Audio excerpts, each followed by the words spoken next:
একাদশ শ্রেণীর বাংলা ভাষা এবং সংস্কৃতি অর্থাৎ এই বইটির যে বাঙালি শিল্প সাহিত্য রয়েছে, যে শিল্প সাহিত্য সংস্কৃতির, তার প্রথম অধ্যায় ছিল প্রাচীন বাংলার সমাজ এবং সাহিত্য। এই চ্যাপ্টারটি আমি অলরেডি দুটি ভিডিওর মাধ্যমে তোমাদের বুঝিয়ে দিয়েছি, পড়িয়ে দিয়েছি। আজকে যে দ্বিতীয় অধ্যায় রয়েছে, প্রথম যে সেমিস্টার রয়েছে, যে মধ্যযুগের বাংলার সমাজ এবং সাহিত্য, এই অধ্যায়টি তোমাদের আমি রিডিং পড়ে অর্থাৎ বুঝিয়ে কোন অংশগুলো তোমরা ইম্পর্টেন্ট দাগ দিয়ে রাখবে এবং কোথা থেকে প্রশ্ন আসতে পারে সম্পূর্ণটা বলে দেব। প্রথম দুটি ভিডিও যারা দেখোনি অবশ্যই দেখে নিও, এবং যারা দেখেছো তারা বলেছো ভীষণ ভালো হয়েছে এবং এইভাবেই চালিয়ে যেতে তোমাদের পড়াশোনার সুবিধা হচ্ছে।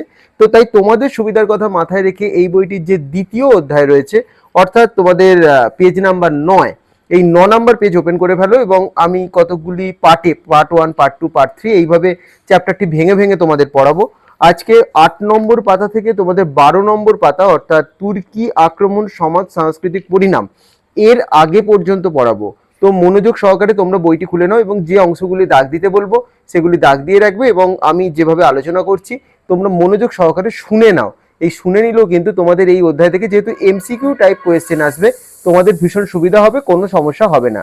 তো চলো শুরু করা যাক আজকের ভিডিও। তোমরা তোমাদের এই যে বইটি রয়েছে বাংলা ভাষা এবং সংস্কৃতি একাদশ শ্রেণী, এর তোমরা 9 নম্বর পেজ ওপেন করে ফেলো। চলো শুরু করছি ভিডিওটি। বাংলা সাহিত্যের ইতিহাসে ত্রয়োদশ ও চতুর্দশ শতাব্দী অন্ধকারময় যুগ। অবশ্যই এই লাইনটিতে দাগ দিয়ে রাখো, এখান থেকে প্রশ্ন আসে। বাংলা সাহিত্যের ইতিহাসে অন্ধকারময় যুগ কোন শতাব্দীকে বলা হয়? ত্রয়োদশ এবং চতুর্দশ শতাব্দীকে। এখানে আসতে পারে ত্রয়োদশ ও চতুর্দশ শতাব্দী, চতুর্দশ ও পঞ্চদশ শতাব্দী, পঞ্চদশ ও ষোড়শ শতাব্দী, বা একাদশ এবং দ্বাদশ শতাব্দী। তো যেটি সঠিক উত্তর, যেমন ত্রয়োদশ চতুর্দশ শতাব্দী সঠিক উত্তর, এটি কিন্তু তোমাদের লিখতে হবে। তাই প্রথম লাইন বাংলা সাহিত্যের ইতিহাসে ত্রয়োদশ ও চতুর্দশ শতাব্দী অন্ধকারময় যুগ, অবশ্যই দাগ দিয়ে রাখো। সাহিত্য রচনার কোনো অনুকূল পরিবেশ, সামাজিক স্থিতি সে সময় ছিল না, অর্থাৎ সঠিকভাবে সাহিত্য রচনার মতো কোনো পরিবেশ সেই সময় ছিল না। তুর্কি বিজয়ের ফলশ্রুতি স্বরূপ বাংলাদেশে যে প্রবল সামাজিক এবং রাষ্ট্রনৈতিক বিশৃঙ্খলা দেখা যায় তার এই সময় পর্বে, এখানে বাংলাদেশ বলতে কিন্তু বাংলাদেশ দেশের কথা বলা হচ্ছে না, তখন কিন্তু অবিভক্ত বাংলা ছিল, অর্থাৎ আমাদের সমগ্র পশ্চিমবঙ্গ, বাংলাদেশ সহ আসাম, ত্রিপুরা এবং বিহারের কিছু অংশ, উড়িষ্যা, সমস্তটাকে নিয়েই কিন্তু আমাদের বঙ্গদেশ ছিল। বরং পরবর্তী সময়ের জন্য সুযোগ্য প্রস্তুতি সেই কালপর্বে সংগঠিত হয়েছিল, যার প্রকাশ এবং পরিপূর্ণতা কয়েক শতাব্দী ধরেই দেখা গেছে। অর্থাৎ সাহিত্য কখনো একদিনে সৃষ্টি হয়নি, সেটি যুগের পর যুগ ধরে ভাঙতে ভাঙতে ভাঙতে ভাঙতে আজকের আধুনিক সাহিত্যে পরিণত হয়েছে।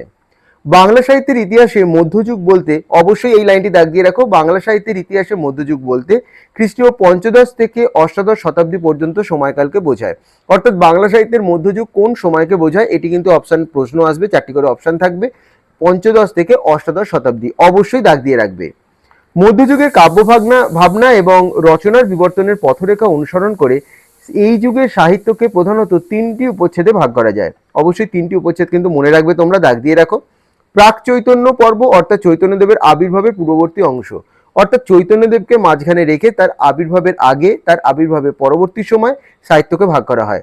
তো চৈতন্যদেবের আগের পর্ব অর্থাৎ চৈতন্যদেবের আবির্ভাবের আগের সময় হচ্ছে প্রাক চৈতন্য পর্ব। 2 নম্বর রয়েছে চৈতন্য পর্ব, 16 শতাব্দী, যে সময় চৈতন্যদেবের আবির্ভাব ঘটেছিল অর্থাৎ তিনি প্রেজেন্ট ছিলেন, সেটাকে বলা হয় চৈতন্য পর্ব। এবং তৃতীয় হচ্ছে চৈতন্যোত্তর পর্ব, সপ্তদশ অষ্টাদশ শতাব্দী, অর্থাৎ চৈতন্যদেবের আগমনের পরবর্তী সময়, চৈতন্যদেবের আগে আগমনের আগের সময়কে বলা হয় কি প্রাক চৈতন্য। চৈতন্যদেব যে সময় ছিলেন তাকে বলা হয় চৈতন্য পর্ব, এবং চৈতন্যদেবের পরবর্তী সময়কে বলা হয় চৈতন্যোত্তর পর্ব। সমগ্র মধ্যযুগ তো বটেই, আধুনিক যুগের জীবন এবং সাহিত্য চিন্তা পর্যন্ত চৈতন্যদেবের বিপুল সর্বাতিশায়ী প্রভাব এমনভাবে প্রবাহিত, অর্থাৎ চৈতন্যদেব বাংলা সাহিত্যে এমনভাবে স্থান অর্জন করেছিলেন যার তুলনা সমগ্র বিশ্বের পরিপ্রেক্ষিতেই অতুলনীয়। এই কারণে মধ্যযুগের বাংলা সাহিত্যের ইতিহাসের ধারাকে তার নামাঙ্কিত করে উপবিভাগ করা হয়ে থাকে। অর্থাৎ চৈতন্যদেব বাংলা সাহিত্যে এমনভাবেই প্রভাব বিস্তার করেছিলেন যে তাঁকে বাদ দিয়ে কিন্তু কোনো কিছুই হতো না। তাই তার নাম অনুসরণ করেই তার আবির্ভাবের পূর্বে, আবির্ভাবের সময় এবং আবির্ভাবের পরবর্তীকালে অর্থাৎ তার মৃত্যুর পরবর্তীকালে সময়কে ভাগ করা হয় বাংলা সাহিত্যের ক্ষেত্রে। যেরকম ভাবে তোমরা মনে রাখবে যে ইতিহাস যখন পড়ো, খ্রিস্টাব্দ এবং খ্রিস্টপূর্বাব্দ, অর্থাৎ যীশুখ্রিস্টের আগমনের আগের সময়কে বলা হতো খ্রিস্টপূর্বাব্দ, যীশুখ্রিস্টের আবির্ভাবের পরবর্তী সময়কে বলা হয় খ্রিস্টাব্দ। এরপর দেখো, প্রাক চৈতন্য যুগে রচিত সাহিত্যের মধ্যে বড়ু চণ্ডীদাসের শ্রীকৃষ্ণ কীর্তন, কৃত্তিবাসী রামায়ণ, মালাধার বসুর শ্রীকৃষ্ণ বিজয়, বিদ্যাপতি ও চণ্ডীদাসের বৈষ্ণব পদাবলী তিনটি আদি মনসামঙ্গল কাব্য। অবশ্যই এই লাইনটা দিয়ে রাখো, আদি মনসামঙ্গল কাব্য কোন সময়, মানে চৈতন্যদেবের আবির্ভাবের আগে, প্রাক চৈতন্য যুগের। শ্রীকৃষ্ণ কীর্তন কার লেখা? চণ্ডীদাসের লেখা। পরীক্ষার প্রশ্ন আসতেই পারে। কৃত্তিবাসী রামায়ণ, মালাধার বসুর শ্রীকৃষ্ণ বিজয়, তাহলে শ্রীকৃষ্ণ বিজয় কার লেখা? মালাধার বসুর। বিদ্যাপতি ও চণ্ডীদাসের বৈষ্ণব পদাবলী, বৈষ্ণব পদাবলী তাহলে কারা লিখেছেন? বিদ্যাপতি এবং চণ্ডীদাস। এগুলি প্রত্যেকটি কিন্তু পরীক্ষায় আসতে পারে, দাগ দিয়ে রাখো। এই তিনটি আদি মনসামঙ্গল কাব্য। এবার একসাথেও আসতে পারে, আদি মনসামঙ্গল কাব্য কোন কাব্যগুলিকে বলা হয়?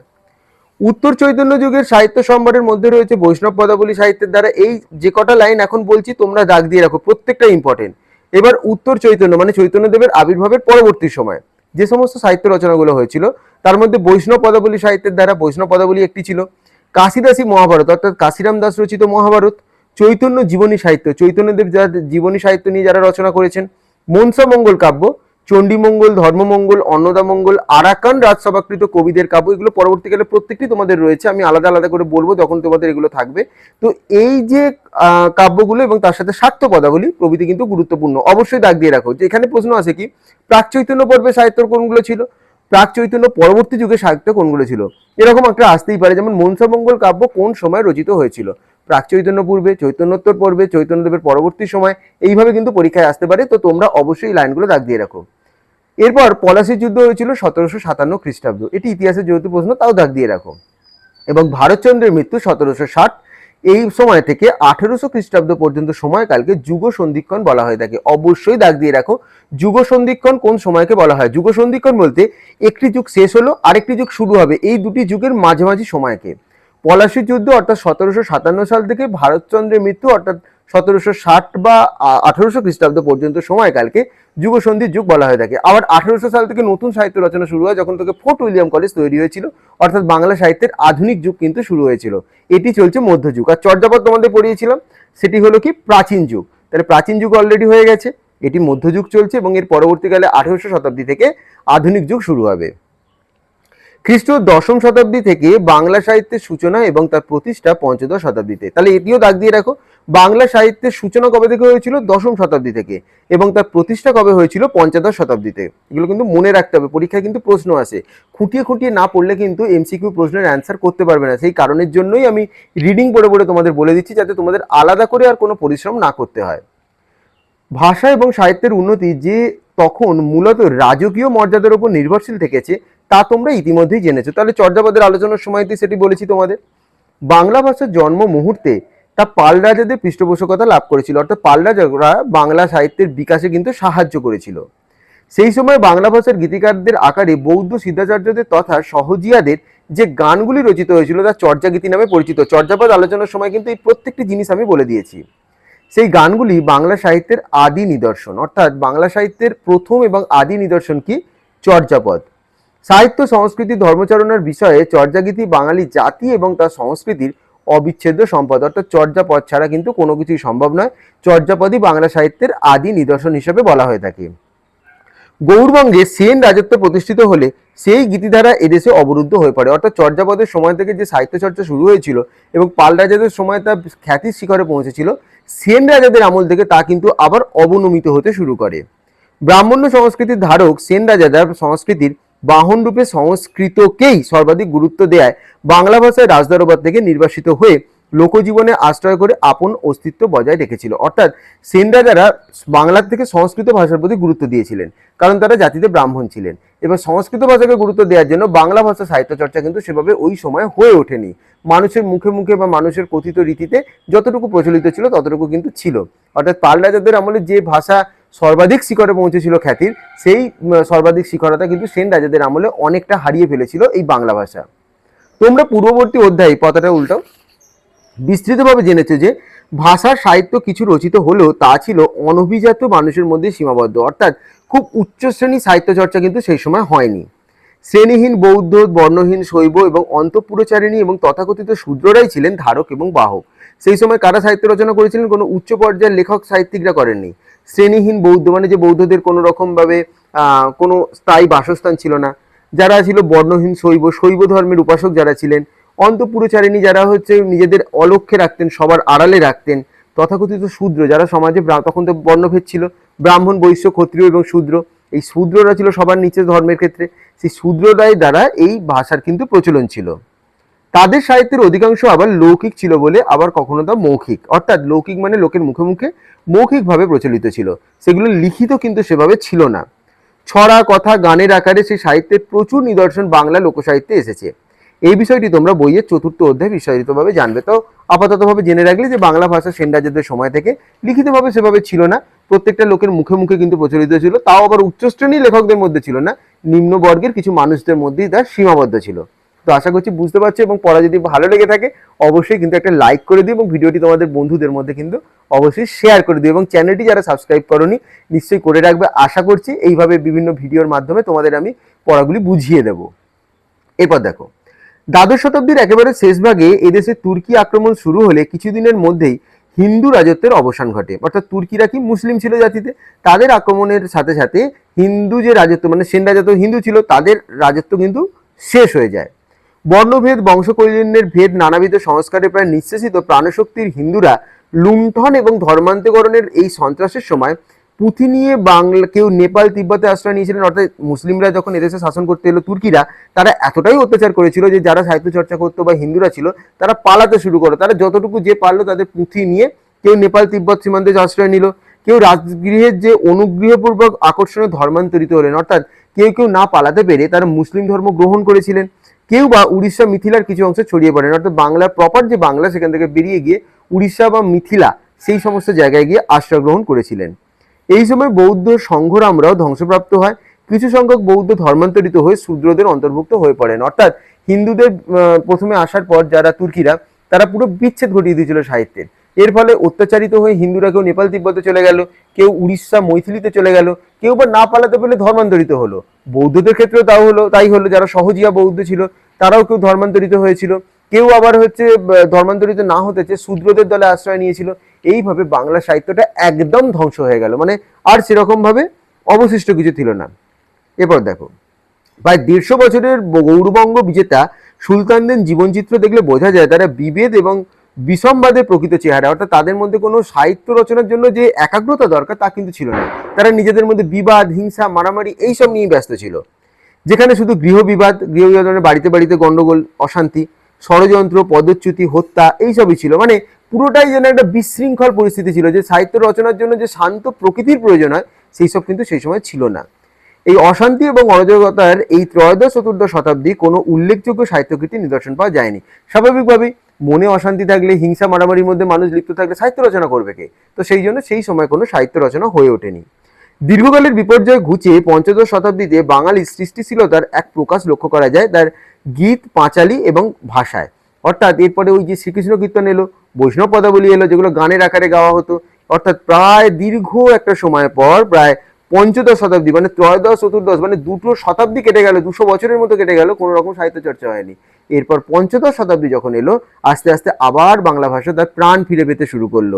কিসের মাধ্যমে? বাংলা ভাষার মাধ্যমে, তার গীত, বাংলা ভাষায় বিভিন্ন গীতের মাধ্যমে, গানের মাধ্যমে, পাঁচালী কাব্যের মাধ্যমে, ওই যে লক্ষ্মীর পাঁচালী হয়, তোমরা সকলে নিশ্চয়ই শুনেছো, শৈবের পাঁচালী, এই সমস্ত পাঁচালীগুলির মাধ্যমে। চতুর্দশ শতাব্দীর মাঝামাঝি সময়ে শামসুদ্দিন ইলিয়াস শাহ গৌড়বঙ্গে শান্তি শৃঙ্খলা স্থাপন করলে তখন থেকেই বাংলা সাহিত্যের সংস্কৃতির নতুন পথ ধরে এগোনোর সুযোগ পায়। ত্রয়োদশ শতাব্দীতে একদম বিশৃঙ্খলার মধ্যে কেটে গেছে, চতুর্দশও কেটেছে, একদম চতুর্দশ শতাব্দীর যে মাঝামাঝি সময়, তখন শামসুদ্দিন ইলিয়াস শাহ এসেছিলেন গৌড়বঙ্গে। তিনি সাহিত্য চর্চার প্রতি কিছুটা তার নিদর্শন রেখেছিলেন, এবং তখন বাংলা সাহিত্যের সংস্কৃতি একটা নতুন পথ পেয়েছিল নতুনভাবে এগোনোর জন্য। পঞ্চদশ শতাব্দীর প্রথম দিকে ইলিয়াস শাহী ধারার সাময়িক পতন ঘটেছিল। হিন্দু রাজা সে সময় ছিলেন দনু জমর্দন দেব, এটি দাগ দিয়ে রাখো। দনু জমর্দন দেব আপন শক্তি এবং প্রতিভা বলে গৌড়ের সিংহাসন লাভ করেছিল। তাহলে সেই সময় গৌড়ের সিংহাসন কে লাভ করেছিলেন? একজন হিন্দু রাজা, যার নাম দনু জমর্দন দেব। তারই অনুকূল্যে হিন্দু রাষ্ট্র এবং বাংলা সাহিত্য চর্চার ক্ষেত্র প্রসারিত হয়। তার পুত্র যদু, যদু কি নামে পরিচিত ছিল? জালালউদ্দিন, তোমরা অবশ্যই দাগ দিয়ে রাখো, নাম গ্রহণ করে সিংহাসনে বসেন, এবং তারপরে ইলিয়াস শাহী বংশ আবার গৌড়ের অধিকার লাভ করে। অর্থাৎ ইলিয়াস শাহী বংশ কিন্তু ভাঙাগড়া উত্থানের মাধ্যমে এগিয়ে গিয়েছিলেন, এবং শেষের দিকে সাহিত্য চর্চার প্রতি তারা মনোযোগী হয়েছিলেন। পঞ্চদশ শতাব্দী থেকে অষ্টম শতকের মধ্যভাগ পর্যন্ত পঞ্চদশ শতাব্দীর অষ্টম দশকের মধ্যভাগ পর্যন্ত এই বংশই নানা দিক থেকে বাংলার সাহিত্যের পৃষ্ঠপোষকতা করে গিয়েছিলেন। এরপর কয়েক বছর হাফসি খোজাদের উত্থানে শান্তি বিঘ্নিত হয়, অর্থাৎ একবারে যে স্মুথ ভাবে তারপর সাহিত্য চলে এসেছিল কোনো বাধা বিপর্যয় ছাড়া তা নয়। কিছুদিন সাহিত্য চর্চা হলো, আবার তারপরে হাফসি খোজারা এসেছিল, তাদের মাধ্যমে একটা বিদেশি জাতি, তাদের মাধ্যমে আবার বাংলা শান্তি শৃঙ্খলা বিঘ্নিত হয়ে গিয়েছিল। তারপর গৌড়ের সিংহাসনে বসেন সম্রাট হোসেন শাহ। কে বসেছিলেন? সম্রাট হোসেন শাহ গৌড়ের সিংহাসনে। দাগ দিয়ে রাখো। হিন্দু কবিদের ভাষায় তিনি ছিলেন নৃপতি তিলক। এটা অবশ্যই দাগ দিয়ে রাখো, প্রশ্ন আসে। নৃপতি তিলক নামে কে পরিচিত ছিলেন? উত্তর হবে কি? হোসেন শাহ। কারা এই উপাধি দিয়েছিলেন? হিন্দু কবিরা উপাধি দিয়েছিলেন। হোসেন শাহকে হিন্দু কবিরা কি উপাধি দিয়েছিলেন? নৃপতি তিলক। তাহলে 3-4টে প্রশ্ন কিন্তু এখান থেকে আসতে পারে, অবশ্যই দাগ দিয়ে রাখো এবং মনে রেখো। তার সময় থেকেই শান্তি প্রতিষ্ঠিত হয় এবং বঙ্গের সাহিত্য সংস্কৃতির ক্ষেত্রে একটা নতুন যুগের সূচনা হয়। পঞ্চদশ শতাব্দী থেকে এদেশে যে সমস্ত সাহিত্য সৃষ্টি হতে থাকে তাতে দুটি সংস্কৃতির অভূতপূর্ব সমন্বয় স্পষ্ট হয়ে যায়। এক লৌকিক সংস্কৃতি এবং দুই ব্রাহ্মণ্য সংস্কৃতি। অর্থাৎ সাধারণ মানুষের মধ্যে এক ধরনের সংস্কৃতি ছিল, ব্রাহ্মণরা নিজেদের আলাদা করে নিয়ে তারাও সাহিত্য রচনা করতেন, সেই সংস্কৃতিও কিন্তু উত্থান ঘটে। বঙ্গদেশে লৌকিক সংস্কৃতির ধারাটি প্রাচীনতম। তাহলে এটা অবশ্যই দাগ দিয়ে রাখো, বঙ্গদেশের প্রাচীনতম সাহিত্যের ধারা কোনটি, সংস্কৃতির ধারা কোনটি? সেটি হলো কি? লৌকিক সংস্কৃতি। এদেশে আর্য অধিকার বিস্তৃত হওয়ার আগে, মানে আর্যরা এদেশে আসার আগে অস্ট্রিক, দ্রাবিড় এবং মঙ্গল জাতির জনতা বসবাস করতো। অর্থাৎ আর্যরা আসার আগে কারা বসবাস করতো? অস্ট্রিক, দ্রাবিড় এবং মঙ্গল জাতিরা। ভারতের ধর্ম সাধনার যোগ এবং তন্ত্রমতের সাধনাই এদের দান বলে অনুমান করা হয়। প্রথম অধ্যায়ে তোমরা পড়েছিলে তন্ত্রমন্ত্রের দ্বারা বা তারা লৌকিক যাগযজ্ঞের দ্বারা তারা সাহিত্য রচনা করতো, সেটা প্রথম অধ্যায়ে পড়া হয়েছে, সেটি কিন্তু রয়েছে। ইহলোকের চেতনা এবং সমৃদ্ধি এদের জীবনের অঙ্গ ছিল, জীবনবোধের। লৌকিকতার অলৌকিক সিন্ধি অর্জন করার জন্য ধর্ম সাধনই প্রধান লক্ষ্য। অর্থাৎ মানুষ তখনই অলৌকিক ক্ষমতা লাভ করতে পারে, তারা বিশ্বাস করতো যে যখন সে এই সমস্ত লৌকিক সিদ্ধিগুলো অর্জন করতে পারে এবং ধর্ম প্রচার করতে পারে। এরা তুকতাক মন্ত্র এবং মুষ্টিমেয় যোগে বিশ্বাস করতেন। গাছে পাথরে দেবকল্পনাও এদের ধর্ম বিশ্বাসের বৈশিষ্ট্য ছিল। তাদের সাহিত্য মৌখিক সাহিত্য, যার পরিচয় বিধৃত রয়েছে ছড়ায়, গানে, লোককথায়। অর্থাৎ তখনও সেভাবে লিখিত সাহিত্য কিন্তু হয়নি। তারা তাদের বিশ্বাস, তাদের ধর্ম, তাদের বিভিন্ন কুসংস্কার যেগুলো তারা ভীষণ রকমভাবে বিশ্বাস করতো, সেগুলি তাদের বিভিন্ন ছড়ায়, গানে, লোককথার মাধ্যমে প্রচার করে গেছে। নেক্সট দেখো, যখন দেশে ব্রাহ্মণ্য সংস্কৃতির আবির্ভাব ঘটেছিল তখন বেদ পুরাণ সংস্কার হলো এবং স্মৃতিশাস্ত্রের বর্ণাশ্রম বিধান এলো সংস্কৃত কাব্য সাহিত্যের ধারা। তখন প্রাণধর্মে চঞ্চল লৌকিক সংস্কৃতি ধারার সঙ্গে সুউচ্চ দার্শনিকতা এবং সূক্ষ্ম চিন্তাশক্তির ব্রাহ্মণ্য আদর্শের সংঘাত তৈরি হলো। অর্থাৎ ব্রাহ্মণরা, বইটি একটু আগে বললাম, লৌকিক সাহিত্য একরকম ছিল, ব্রাহ্মণ্য সাহিত্য আর একরকম ছিল, তাদের সাথে লৌকিক সাহিত্যের একটা সংঘাত দেখা দিল, যাতে আর্য ব্রাহ্মণ ধর্মের স্রোত প্রাণ ধর্মকে ভাসিয়ে দিল। সমাজের উচ্চ মঞ্চে অভিজাত ধর্ম প্রতিষ্ঠিত রইল, অর্থাৎ উচ্চ শ্রেণীর যারা মানুষ তারাই সাহিত্য রচনার অধিকার পেল। নিম্ন স্তরে রইল লৌকিক সংস্কার ও বিশ্বাস নিয়ে সমাজের সংখ্যাগরিষ্ঠ দলে, অর্থাৎ উচ্চ পদে যারা ছিলেন তারা সংখ্যায় কম ছিলেন, তাদের সাহিত্যগুলো হলো উৎকৃষ্ট সাহিত্য। এবং লৌকিক সংস্কার বিশ্বাস নিয়ে সমাজের নিম্নবর্গের মানুষ যাদের সংখ্যা অনেক বেশি ছিল, তাদের আর এক ধরনের সাহিত্যের ধারা গঠিত হলো। বাংলাদেশে দেখা যায় সংস্কৃতির এই দুই ধারার মিশ্রণ সুপ্রাচীন কাল থেকেই হয়ে আসছে, অর্থাৎ প্রাচীন যুগ থেকে কিন্তু হয়ে আসছে। সংস্কৃত পুরাণ, স্মৃতিশাসন যেমন নিম্ন স্তরের বিশ্বাসের সঙ্গে যুক্ত রয়েছে, তেমনি শূদ্র এবং মহিলাদের মাধ্যমেও লৌকিক সংস্কৃতির উচ্চস্তরে হিন্দুদের মধ্যে সংস্কৃত যে সংক্রমিত সেটি হয়েছে। অর্থাৎ লৌকিক সংস্কৃতি শূদ্র শ্রেণী, অর্থাৎ সমাজের যে 4টি ধারা ছিল, ব্রাহ্মণ, বৈশ্য, ক্ষত্রিয় এবং শূদ্র, সেই শূদ্র এবং সমাজের মহিলাদের তখন একঘরে করে রাখার একটা প্রবণতা ছিল, তাদের মাধ্যমেই লৌকিক সংস্কৃতির কিন্তু বিকাশ ঘটেছে, কারণ মহিলারা ঘরের কাজ করতো এবং লৌকিক সংস্কৃতিগুলোর বিকাশ তারা ঘটাতে পেরেছিল। আর শূদ্ররা ছিল মাটির মানুষ, অর্থাৎ তারা মাটির কাছাকাছি তাদের স্থান ছিল, তাই লৌকিকতা তাদের মধ্যেও কিন্তু বিদ্যমান ছিল। বর্ণ হিন্দুদের প্রতিটি অনুষ্ঠানে স্ত্রী আচার নামে অতি পালনীয় একটা অঙ্গরূপে স্বীকৃতি লাভ করছে। এখনো আমাদের বিভিন্ন অনুষ্ঠানে, বিবাহ বলো বা অন্যান্য বিভিন্ন অন্নপ্রাশন বলো বা বিভিন্নভাবে বলো, স্ত্রী আচার কিন্তু একটি থেকে থাকে। সেই স্ত্রী আচার কিন্তু আজকের নয়, সেই প্রাচীনকাল মধ্যযুগ থেকেই কিন্তু এটি আমাদের সংস্কৃতির অঙ্গ হয়ে দাঁড়িয়েছে। এই স্ত্রী আচারের ভিত্তি ছিল লৌকিক আচার বিচার, অর্থাৎ মানুষের নিজের সৃষ্টি নিজের মতো করেই তারা লৌকিক আচরণ এই স্ত্রী আচারগুলোর মাধ্যমে করত। এই প্রসঙ্গে আর্য সমাজের কিছু লৌকিক দেবদেবীরও অনুপ্রবেশ স্মরণীয়, অর্থাৎ আর্য মানে যারা উচ্চ শ্রেণীর ব্রাহ্মণ বা উচ্চ শ্রেণীর হিন্দু, তাদের বিভিন্ন যে দেবদেবী তারাও আগমন ঘটেছিল কিন্তু এই সমস্ত নিম্নবর্গের মানুষদের মধ্যে। যেমন কি কি? বটগাছের কুবের লক্ষ্মীর অধিষ্ঠান কল্পনা, অর্থাৎ লক্ষ্মী দেবীর পূজা, জাগরণ উৎসব দ্বারা কোজাগরী লক্ষ্মীর আরাধনা, কোজাগরী লক্ষ্মী পূজা এখনো হয়, সেই কোজাগরী লক্ষ্মীর আরাধনা। দুর্গাপত্রী, বিন্নি ধানের গাছ বা বেলপাতা, তোমরা বিভিন্ন রকম ওই নবান্ন উৎসবের সময় তোমাদের প্রত্যেকের বাড়ির দরজা টরজায় বা গোলায়, ধানের গোলায় যাদের রয়েছে তারা দেখবে একটা আম পাতা বা ধান গাছের শীষ নিয়ে তাদের দরজায় আমরা লাগিয়ে রাখি। এগুলো কিন্তু তখন থেকেই এসেছে, এগুলো আজকের নয়, এগুলো বহু প্রাচীন যুগ থেকে, তোমরা পড়ার মাধ্যমে নিশ্চয়ই বুঝতে পারছো। এই নিয়ে রাত্রি জাগরণ মানে রাত্রিবেলা জেগে থাকা। দ্বাদশ শতাব্দীর কবি গোবর্ধন আচার্যের সংস্কৃত কাব্য আর্যা সপ্তশতীতে পাওয়া যায়। তাহলে এই সমস্ত বিষয়গুলো মানে স্ত্রী আচার সংক্রান্ত বিষয়গুলো কোথা থেকে পাওয়া যায়? গোবর্ধন আচার্যের সংস্কৃত কাব্য আর্যা সপ্তশতী থেকে। এটা অবশ্যই দাগ দিয়ে রাখো। আর্যা সপ্তশতী কার লেখা? গোবর্ধন আচার্য পরীক্ষায় আসতে পারে। গোবর্ধন আচার্য কোন যুগের কবি? দ্বাদশ শতাব্দীর কবি। আর্যা সপ্তশতী কোন যুগে লেখা হয়েছে? দ্বাদশ শতাব্দীতে লেখা হয়েছে। স্ত্রী আচার আমরা কোন কাব্যের মধ্যে পাই? আর্যা সপ্তশতীতে পাই। তো অনেকগুলি প্রশ্ন আসতে পারে, অবশ্যই এটি মনে রেখো এবং দাগ দিয়ে রাখবে। পড়ানো কেমন লাগছে অবশ্যই কিন্তু একটি কমেন্ট করে জানাবে, এবং কোনো জায়গায় যদি মনে হয় যে এটা আরেকটু ভালো করে বললে ভালো হয়, সেই সাজেশনও কিন্তু তোমরা আমাদের দিও। আমার তাহলে বিশেষ উপকার হবে যে তোমাদের আরো ভালো করে বোঝানোর জন্য। এরপর এই মিশ্রণের পথ আরো প্রশস্ত হলো মুসলিম অভিযানের ফলে, অর্থাৎ মুসলিমদের আগমনের পর। পঞ্চদশ শতাব্দী থেকে বিভিন্ন মঙ্গল দেবদেবীর মহিমা বিষয়ক কাব্যগুলি এই মুসলিম আক্রমণের ফলে অঙ্কুরিত হয়। এই আক্রমণে হিন্দু ব্রাহ্মণ্য জীবন এবং লৌকিক জীবন সমভাবে বিপন্ন হয়ে পড়ে। সমাজের নেতৃত্ব থেকে অপসারিত বর্ণ হিন্দুরা সংখ্যায় কম ছিলেন। তারা সংখ্যাগরিষ্ঠ সমাজের অবতলবর্তী মানুষের সঙ্গে নিয়ে ধর্মকে বাঁচাতে এবং সাংস্কৃতিক প্রতিরোধ গড়ে তুলতে পূজিত দেবদেবীর সাথে নিজেদের দেবদেবীর সমন্বয় এবং সম্পর্ক গড়ে তুলতে তৎপর হয়। অর্থাৎ মুসলিমরাও কিন্তু এই সমস্ত সংস্কৃতির অঙ্গ হতে শুরু করলো, তাদের দেবদেবীদের সাথে হিন্দু দেবদেবীদের একটা মিলন ঘটানোর চেষ্টা করলেন। এইভাবে মঙ্গল কাব্যের মনসা, চণ্ডী, ধর্মঠাকুর প্রমুখ লৌকিক দেবতা উচ্চ হিন্দুদের সম্মানের আসন লাভ করলো। অর্থাৎ এই যে নিম্নবর্গের হিন্দুদের মধ্যে যারা যে দেবতাগুলো ছিল, যেমন মনসা, চণ্ডী, ধর্মঠাকুর, এরা এতদিন পর্যন্ত উচ্চ শ্রেণী হিন্দুদের কাছে কিন্তু সেভাবে পূজিত ছিল না। কিন্তু এই শতাব্দী থেকে নিম্ন স্তরের মানুষের যে দেবদেবী, তারা যেমন মনসা, ধর্ম, চণ্ডী ঠাকুর, তারা কিন্তু উচ্চ স্তরের মানুষের হিন্দুদের কাছেও সমানভাবে পূজিত হতে থাকে।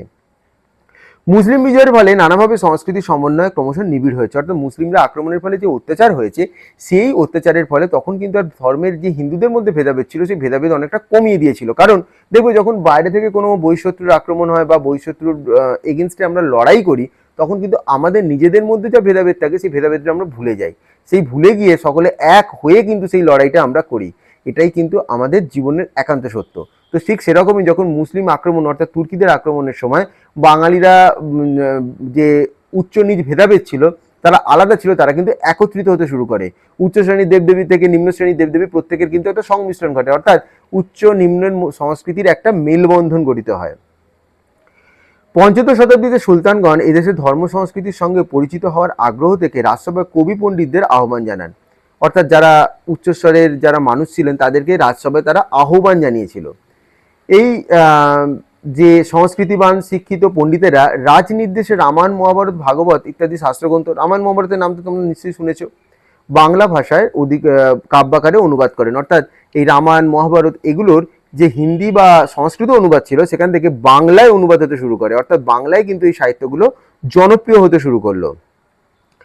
এ যাবৎকাল সংস্কৃতপাঠে যাদের অধিকার ছিল না, তারাও অনুদিত যে কাব্যপাঠের অধিকারী হয়ে উঠলো। অর্থাৎ এই যে শূদ্ররা, যাদের তো পড়াশোনা করার অধিকার ছিল না, অর্থাৎ সংস্কৃত তো একদম উচ্চ শ্রেণী মানে দেবতাদের ভাষা বলা হয়, দেবনগরী ভাষা, তো তা সেখানে ব্রাহ্মণরাই তাদের একচ্ছত্র মানে কর্তৃত্ব প্রতিষ্ঠা করে রেখেছিল। এবার এই বাংলায় যখন অনুবাদ হলো, তখন কিন্তু এই নিম্ন স্তরের যারা মানুষ, যাদের পড়াশোনার কোনো অধিকার ছিল না, তারাও কিন্তু সাহিত্যের প্রতি অনুরাগী হয়ে উঠতে শুরু করেছিলেন। এইভাবে বাংলা ভাষায় অনুবাদ সাহিত্যের গোড়াপত্তন হলো এবং তাতে এসে মিশল পৌরাণিক আখ্যানের সাথে জনশ্রুতিমূলক লৌকিক আখ্যান। অর্থাৎ সমস্ত সাহিত্যের সংমিশ্রণের ফলে উচ্চ মানের যে লেখাগুলো, তার সাথে কিন্তু লৌকিক অর্থাৎ নিম্ন স্তরের মানুষের যে সংস্কৃতি, তার কিন্তু মেলবন্ধন করলো। আর এই সুলতানদের মধ্যস্থতায় বাংলার দুটি বিচ্ছিন্ন আলাদা সংস্কৃতি ধারা একত্রিত হলো। এই ভাব সমন্বয়ের লক্ষণ যে একমাত্র উচ্চবর্ণের হিন্দু এবং নিম্নবর্ণের হিন্দুদের মধ্যে সীমাবদ্ধ ছিল তা নয়, হিন্দু মুসলিম উভয়ের ভিত্তিও কিন্তু রচিত হয়েছে। অর্থাৎ হিন্দু মুসলিম, উচ্চ হিন্দু, নিম্ন হিন্দু প্রত্যেকের কিন্তু মেলবন্ধন ঘটেছিল এই মুসলিম রাজাদের তত্ত্বাবধানে। মুসলিম সুলতানেরা হিন্দু কবিদের যেমন খান উপাধিতে ভূষিত করেছেন, অবশ্যই দাগ দিয়ে রাখো, যারা এগুলো একটু সম্মান। অর্থাৎ মুসলিম যারা কবি ছিলেন, এই রাজারা ছিলেন, তারা হিন্দু বিভিন্ন খ্যাতনামা কবিদের খান উপাধি দিতেন, যেমন যশোরাজ খান, গুণরাজ খান, এগুলো দাগ দিয়ে রাখো।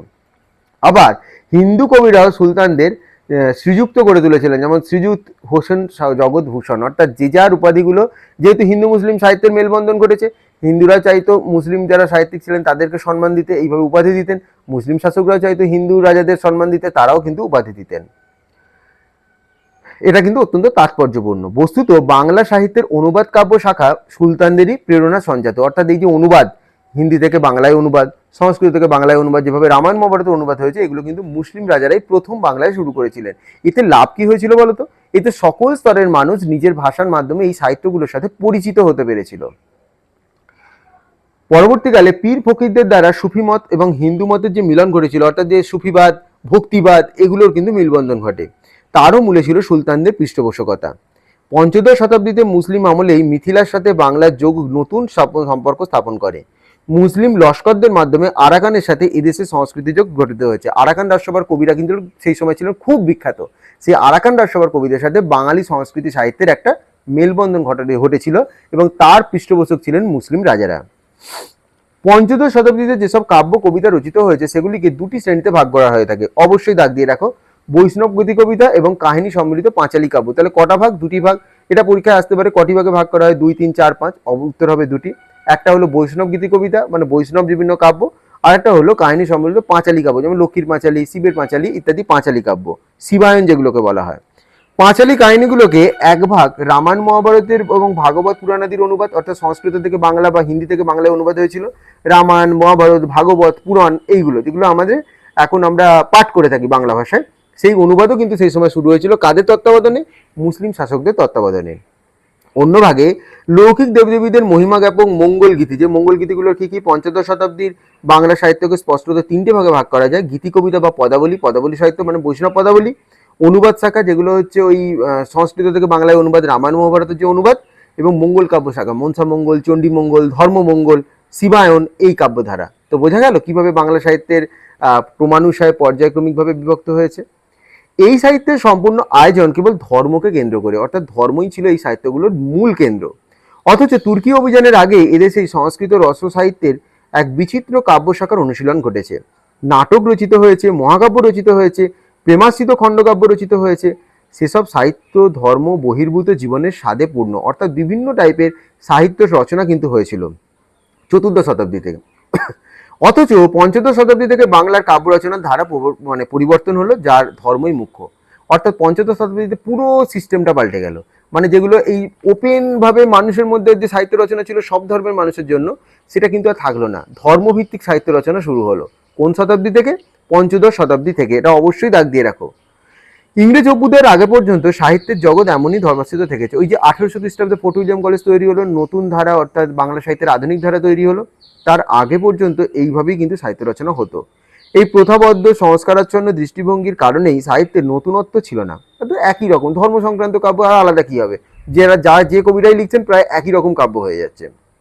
কাহিনী, ঘটনা, চরিত্র, ভাষা, ছন্দ বৈচিত্র্যহীন ছিল, একঘেয়ে ছিল, ক্লান্তিকর ছিল, ক্লিশে হয়ে যাচ্ছিল, মানে মানুষের আর পড়তে ভালো লাগতো না। তবে এরই মধ্যে কোনো কোনো কবি নিজেদের মৌলিকতা প্রকাশ করেছেন, যাদের মধ্যে বাঙালির গীতিপ্রবণতা, গল্প শোনার আগ্রহ পরিতৃপ্ত হয়েছে। অর্থাৎ একই কাব্যধারা প্রেজেন্টেশনের মাধ্যমে পাল্টে গেছে। অর্থাৎ এমন এমন কবিরা আবির্ভাব করেছিলেন, তারা এমনভাবেই উপস্থাপন করতেন যে সেই গল্পগুলো পড়ার মজাই আলাদা থাকতো, মানে সেগুলো একটু বেশি জনপ্রিয় হয়ে গিয়েছিল সেই সময়ও। যার মধ্যে গীতি প্রবণতা, মানে একটা গানের মতো সুর করে পড়ে, যেমন লক্ষ্মীর পাঁচালীগুলো পড়ানো হয় যেরকম দেখছো একটা সুর করে পড়ানো হয়, সেরকম। জীবনের সুখ দুঃখের কথা রয়েছে, সমাজের নিয়ম নীতির কথা রয়েছে, বাংলা ভাষার বিভিন্ন ভঙ্গিমা রয়েছে, অর্থাৎ সাধারণ মানুষের একটা কথার যে ঢং, বা আবার একটা ধরো যে অন্য জায়গায় কোনো মানুষের কথার যে ঢং, উচ্চ শ্রেণীর যে মানুষ তাদের কথার যে ঢং, এগুলো পরিলক্ষিত হয়েছে। এছাড়া ছিল কি প্রবচন ছিল, প্রবাদ প্রবচন তোমরা পড়েছো ক্লাস 8-9-এ। লোকশ্রুতি ছিল, লোকের মুখে মুখে যে সমস্ত কাহিনীগুলো ছিল সেই কাহিনীগুলো এসেছিল। ধাঁধা প্রহেলিকা ছিল, ধাঁধাগুলো তোমরা তো ধাঁধা সলভ করতে ভালোবাসো, সেরকম ধাঁধা ছিল। প্রহেলিকা ছিল, মানে উজ্জ করে কিছু বলা হতো।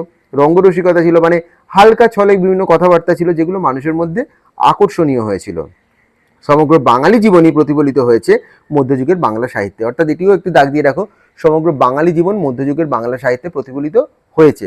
কোন যুগে প্রতিফলিত হয়েছে? মধ্যযুগের বাংলা সাহিত্যে। এটিও কিন্তু ইম্পর্টেন্ট। তো আজকে এই পর্যন্তই পড়ালাম, তোমাদের 12 পাতা দাগ দিয়ে রাখো। এর পরের দিন তোমাদের তুর্কি আক্রমণ, সামাজিক সাংস্কৃতিক পরিণাম এখান থেকে পড়াবো। তো আশা করছি যেটা পড়ালাম তোমাদের সুবিধা হয়েছে, তোমরা বুঝতেও পেরেছো। কোনো জায়গায় অসুবিধা হলে সেটিও আমাকে কমেন্ট করে জানাবে। এইভাবেই আমি তোমাদের সাহিত্যগুলোকে এক এক করে বলে দেবো, যাতে তোমাদের পড়তে সুবিধা হয়, আলাদা করে না পড়ে। যেহেতু তোমাদের ধরো কেউ আর্টসে পড়ছো, কেউ সায়েন্সে পড়ছো, কেউ কমার্সে পড়ছো, বাংলা ইংরেজি তো ম্যান্ডেটারি, সেগুলো তো নাম্বার পেতেই হবে। অন্যান্য সাবজেক্টগুলোর চাপে কি হয়, এই বাংলা ইংরেজিটা পড়া হয় না, যাতে এটা নিয়ে তোমাদের সমস্যা না হয়, তার জন্যই আমি এইভাবে পড়াচ্ছি তোমাদের। যদি ভালো লেগে থাকে অবশ্যই লাইক করে দিও এবং একটি কমেন্ট অবশ্যই করে দিও, যাতে আমি মানে আমার কাছে ভালো লাগবে যে, এবং আমি আরও ভিডিও করার জন্য উৎসাহ পাবো।